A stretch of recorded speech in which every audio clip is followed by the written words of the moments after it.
I'm here to help you explore what that blanket is and how it relates to all the other British Army blankets that were in America in the time period. I had a chance to view this blanket in 1995 with Anne Ireland, if anyone can remember the staff there that far back. It doesn't seem like 30 years ago, but it's almost 30 years ago. First, this was not the only blanket left by the British in Boston when they evacuated. The Pennsylvania Gazette, published on Wednesday, April 3rd, stated that, quote, in the fort on Bunker's Hill, several hundred good blankets were found. And we have to assume those blankets were given to the troops since blankets were in short supply during the war. Going back a little further, as early as 1755, records show the British Army in North America was receiving what were called 8-quarter blankets. Textiles in this time period were often referred to by their width in quarters of a yard, a quarter of a yard being 9 inches. So an 8-quarter blanket was 8/4 of a yard or 72 inches wide. If you go back to the 1763 blanket specifications from Whitney, England, they say that an 8-quarter blanket should be 2 yards wide by 2.5 yards long, weigh 4 1/4 pounds, and come in pieces, what we would now call bolts, of 16 blankets. This is a 72 by 90-inch blanket, and we would call that a full size today. These blankets were shipped from England in very large bales, and these bales contained between 50 and 100 blankets. So if you do the math, those bales would have weighed anywhere from 220 to 430 pounds each. That was a big bale. As early as 1765, I found military orders requiring the British Army blankets to be marked with a GR, and later in 1766 marked with a GR and a crown. By the time your blanket was put into use, that marking had changed to a GR and a broad arrow. The GR stood for Georgius Rex, King George, and the broad arrow indicated a British government ownership. Much the same as a blanket stamped with US would indicate United States possessions. As an interesting side note, in the 1765 records, these being from the military garrison in Quebec, the laundresses were paid various amounts of money to do the laundry, and a laundress would be paid 1.5 pence per blanket to, quote, wash it and destroy the vermin, as they put it. So a couple of times a year, these blankets got washed.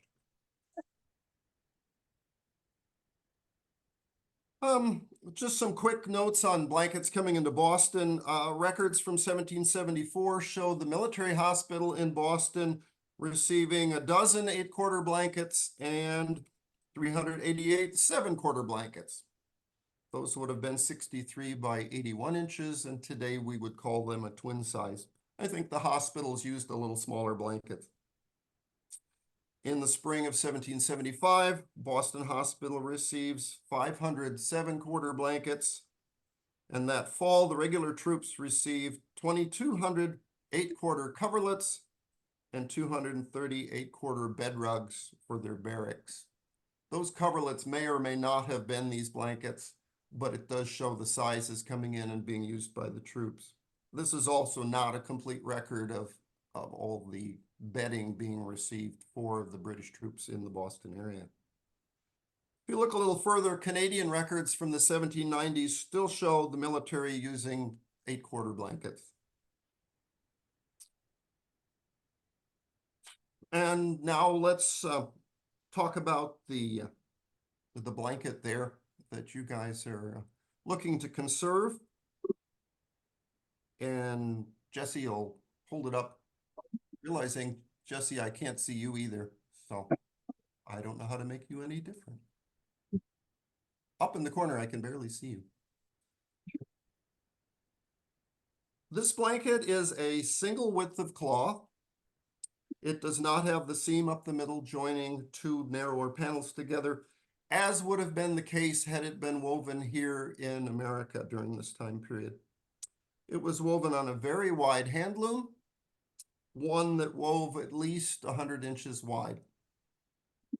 While a flying shuttle mechanism had been invented in the second quarter of the 1700s, there's a pretty good chance this blanket was woven on a loom that had a weaver sitting at each side of it, and those weavers would have tossed the shuttle back and forth to each other in order to weave it. Your blanket measures 67 inches by 82 inches in the center of the blanket. The very ends are about an inch wider than the 67 inches, and the selvages are about 5.5 inches longer than the center of the blanket. It's very common for the edges of these blankets to be larger than the rest of the blanket on the inside. So if an 8-quarter blanket is 72 by 90 inches, why is your blanket 67 by 82? That's a good question. Initially, the guess would be, well, it's been laundered enough that it's shrunk a bit. But I actually feel that this blanket was fulled extra at the mill, fulling being a shrinking process, and in order to make the blanket thicker. Fulling is a process by which the woven blanket is shrunk to tighten the weave and keep it from unraveling. Curiously, even though this blanket is smaller than the 72 by 90s, it still weighs 4 pounds, 3 ounces, just the weight that an 8-quarter blanket was supposed to weigh. That's another way of making me think that it was fulled up just a little extra to be a little heavier for the troops. Most of the other British military blankets in other museum collections have this heavier weight per square foot. Curiously, there still exists a mill notebook from Leeds, England, from the 1812 time period. They call their British Army blanket a camp blanket at that point, and it is 66 by 81 inches and weighs 4.25 pounds, still the size of your blanket. So that does give some more indication that British Army blankets were supposed to be that size to begin with. Your blanket is of a plain weave, otherwise known as a tabby weave. As such, it can generally be called an English duffel blanket.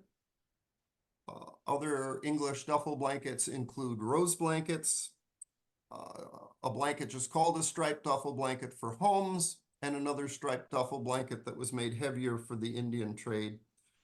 Each of them have a little different striping patterns. If you're not familiar with an English rose blanket, I have a reproduced one here. And this is an English rose blanket with the stripe on the bottom. As you can see, the stripe is a more solid stripe. The rose is a stylized compass rose, and each corner of the blanket would have one. These blankets came in sizes all the way from a cradle size with a little 6-inch rose in it to a 13-quarter blanket. Do the math, that's 117 inches wide. And those roses would have been easily 2 foot across. All the embroidery being done by hand. These are the cousins to your blanket and would be available as a better quality bed blanket for colonial beds. Your blanket is made of a natural white sheep's wool. As far as I've been able to find in my research, all the English blankets being imported in this time were white. Colored blankets didn't appear until well into the 1800s.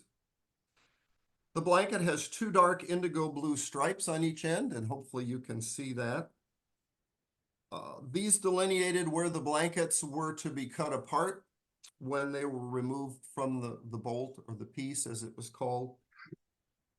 While there is little information on what these stripes were called, there is one description in an Oxford English newspaper in 1797 that called them a, quote, blue double lace when describing a blanket that had been stolen.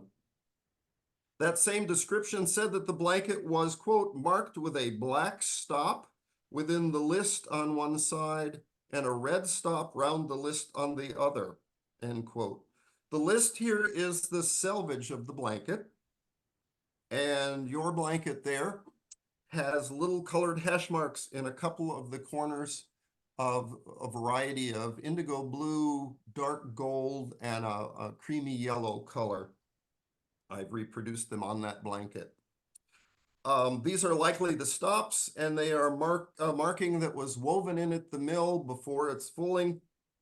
And I still haven't been able to figure out exactly what they mean, but virtually every British Army blanket I've looked at has those marks, even though they're not all exactly the same. Well, just a little curiosity. Your blanket is woven of a single ply yarn. Likely it was all hand spun. And there are approximately 4.5 miles of that yarn in that blanket. Just in case you wanted to spin some up to make a blanket. The very edge warp yarns on the lists were tripled and doubled to give it strength. This was sometimes called cording, and you see that in all the duffel blankets. They're corded on the edge to make them a little sturdier. Your blanket was heavily fulled after it came off the loom, while it was still part of a series of blankets attached together. It lost about 1/3 of its width and 1/3 of its length in the fulling process. That's way more than you shrunk the sweater when you accidentally tossed it in the dryer that one time. Fulling leaves the blankets wet, so they would need to be stretched on long frames and allowed to dry. Those are called tentering racks, if you've ever heard the British phrase of being stretched between tenters. After they were dry, a nap was raised on them with a brush. The top of your blanket has a heavy, thick nap, and if you flip it over to the back, it has a somewhat lighter nap. Once again, this is all very normal for these blankets. When your blanket was removed from the piece or the bolt, the ends were cut and left unfinished. As best that I can tell in my research, only of all these blankets, the rose blankets came already detached and the ends bound. Everything else was left raw. And yet they didn't fall apart. You'll notice a little bit of fraying on yours, but it really isn't bad at all for all this time. Lastly, a cipher, as it was called, was printed on the blanket using a very thick black ink and a wooden printing block. I'm going to attempt to hold up my printing block that I use, and hopefully you can see, there's the GR on it. I use a silkscreen ink and blob it on. It was pretty ugly in all the originals, and they just did it to get it done. Many of the ciphers have a little ink transfer from the edges of the block, and you can see that on my reproduction. As faded as your cipher is, I don't think we can make that out at this point. If they do a ultraviolet looking at it, maybe that'll show up. The placement of your cipher is at the bottom, pointing up into the blanket. That is highly appropriate for the Revolutionary War time period. By 1812, they were placed up in a corner facing outward. There's a little bit of difference from period to period. There are at least 13 other British Army blankets like this one in collections in the United States. I've not found any in Canada or England, which is kind of curious. And this includes blankets from both the Revolutionary War and the War of 1812. I've been fortunate to be able to look at 12 of the 13 and take some good notes.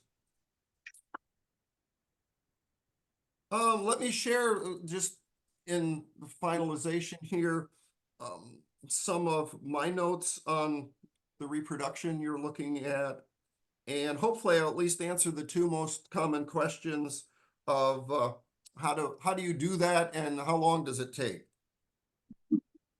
So these blankets are woven on a 120-inch four harness counterbalance Leclerc loom out of Canada.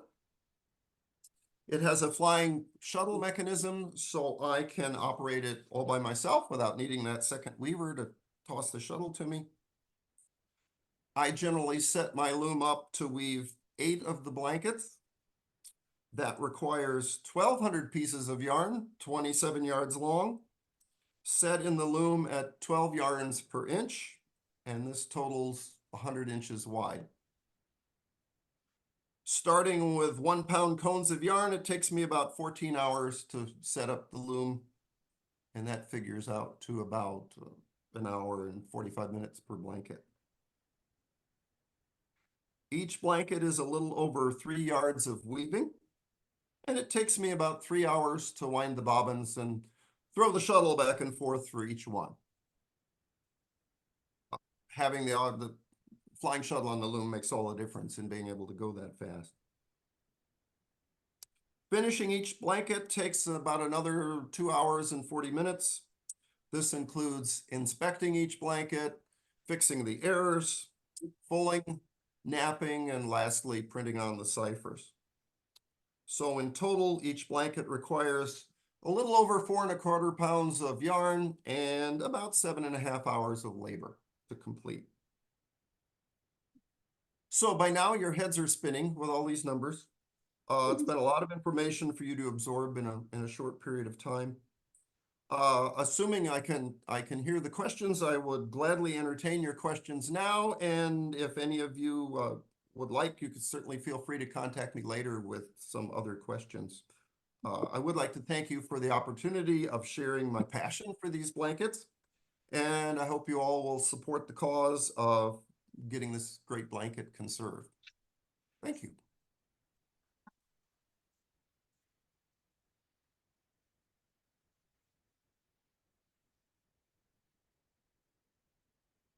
So I will speak into the microphone and attempt to repeat any questions. Would anyone? I get my phone to stop echoing. Carla, yes, go ahead. Yes, Carla would like to know more about the fulling process. Well, okay. The today one or the 250-year ago one? Oh, okay. Okay. These were full in what were called fulling stocks. Essentially big tubs. I think they were wetted.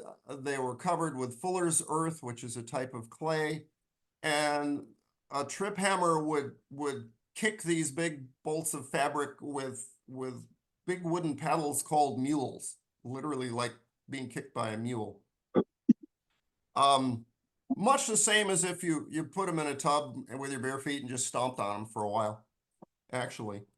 The size of the piece of blankets or any other cloth for that matter was not limited by how much you could put on the loom, but by how much you could put in the fulling stock.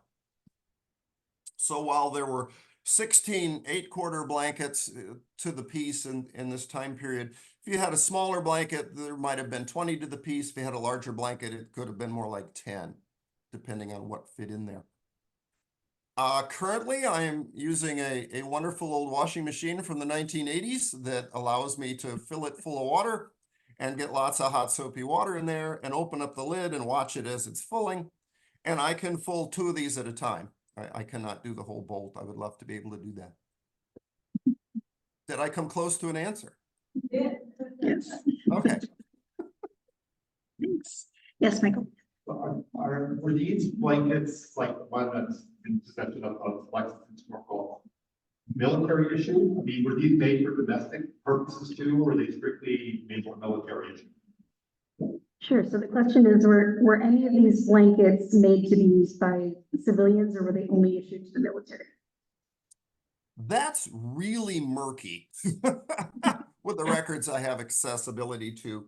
Generally, I don't see these double stripes on other blankets, but I can show you a couple rose blankets that have the double stripes. So again, I'm not sure. And maybe the little stops in the corners indicate British military. Again, the Rosetta Stone of what these little marks mean has never come to light, so we could tell. They're a fairly generic 8-quarter blanket, but again, they're heavily fulled.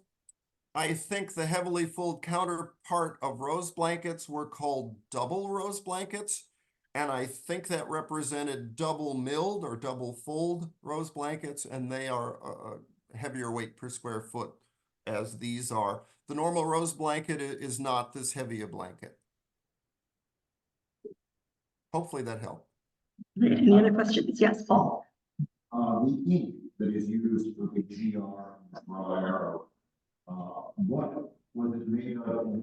Because over time on some of these blankets, a bad, corrosion or anything like that. Yeah, so the question was to speak a bit more about what the ink was made of historically, and a bit as we were talking earlier, if it was made with iron or anything, if there were any effects to the fabric of that ink. I have not had a chance to try to study the ink or read anywhere or where it was studied. I will say that it tends to fade to a brownish color. So I have assumed that iron was involved. Curiously, if you bounce around the cove up there to, and the name's going to escape me. Who has the other blanket? I got to look it up real quick. The ciphers on those there's no longer any ink, and I'm trying to remember Duxbury. Okay. So you can hold them up to the light and see where the cipher and the broad arrow were, the ink is cropped off. So yeah, it did affect some of the fabrics, but not all. Some of them, the ink just fades off and the blanket seems relatively intact. Right, go ahead. Sure, I'm curious about the life of the blankets when they were actually issued to soldiers. Did you get your blanket and hold on to it for years? Did you put your name on it, or were they a little bit more of a commodity?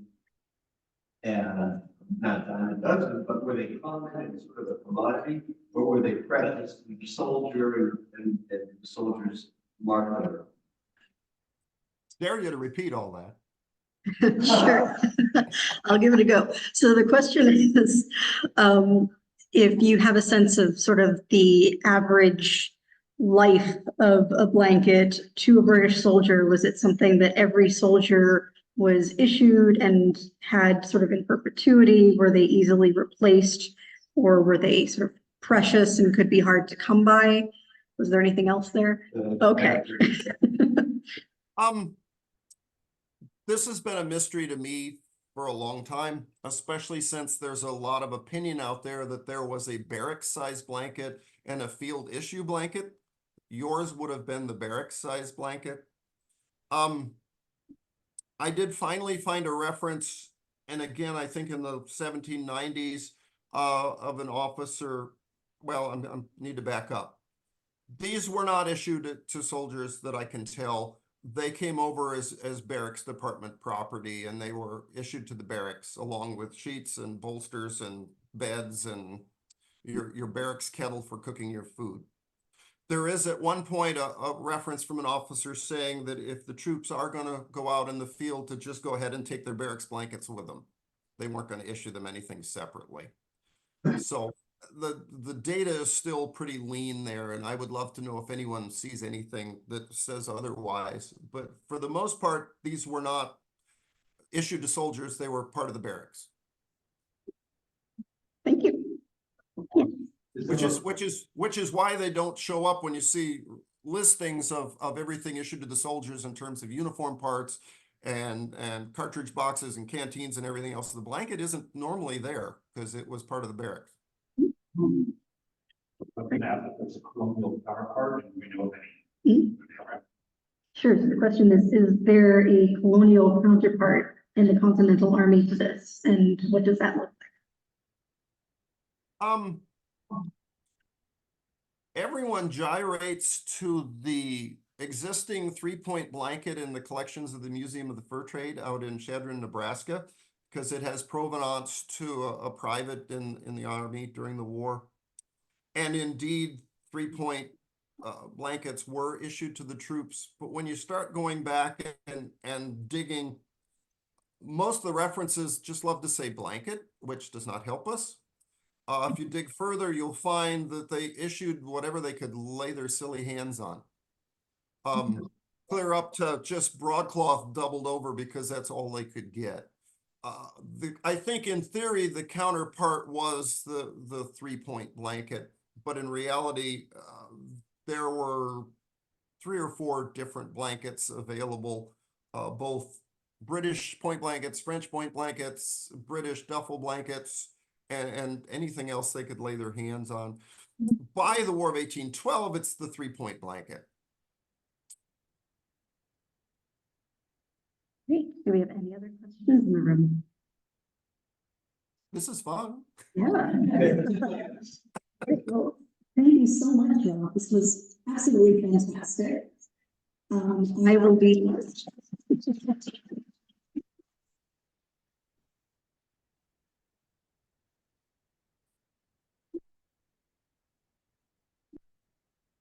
So I will be saving this recording, if it's okay with you, putting it on our YouTube channel and making sure that the sound works so that you can hear everything that happened.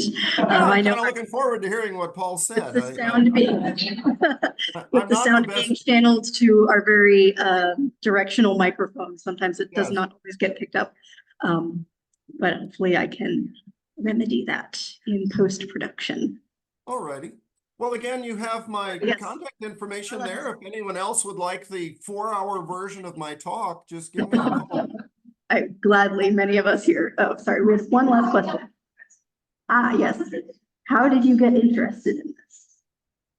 Wow, one of those long convoluted stories. For some reason, right out of high school, I had an interest in weaving. I had a girlfriend at the time into fiber arts. So I started doing a little weaving. Along the way, discovered being a buckskinner, which is, if you're in the Midwest, kind of the way you get involved in these things. Melded the two together, discovered that by accident you could shrink wool fabric and turn it into a blanket, and started experimenting. Then it was off to the races to find collections that had decent examples of blankets, which is why I came by there in 1995 and went to the variety of other places that had these blankets and any other blanket they could show me, including at the time the Museum of American Textile History, which is now unfortunately gone, but had just a spectacular collection of rose blankets and other blankets. Just over the years, went from weaving a variety of other things to just concentrating on blankets, and am now coming to the relative close of my career and hoping to mentor some other people to start doing the extreme broadloom weaving I'm doing and the finishing, and at the very least try to get some of the sutlers for the Revolutionary War time period to start investigating mills that might be able to make some of these more obscure blankets. Because right now I'm kind of it, and before long I'm not going to be kind of it, and everyone's going to go back to scouting around thrift stores trying to find Hudson's Bay blankets that really aren't appropriate. So that's my current rant. Sorry. Awesome. Well, thank you so much. We really appreciate you being here with us tonight. Yes. Wonderful. And yeah, one quick note to Jesse: when you get a chance, give me a call and we'll debrief. How's that? Perfect. Yeah. Alrighty. To everyone else who is here, do feel free to head to the back and take a closer look at some of these items. If you would like to donate, I can meet you at the check-in table, grab a snickerdoodle on the way out, and we thank you all so much for coming this evening.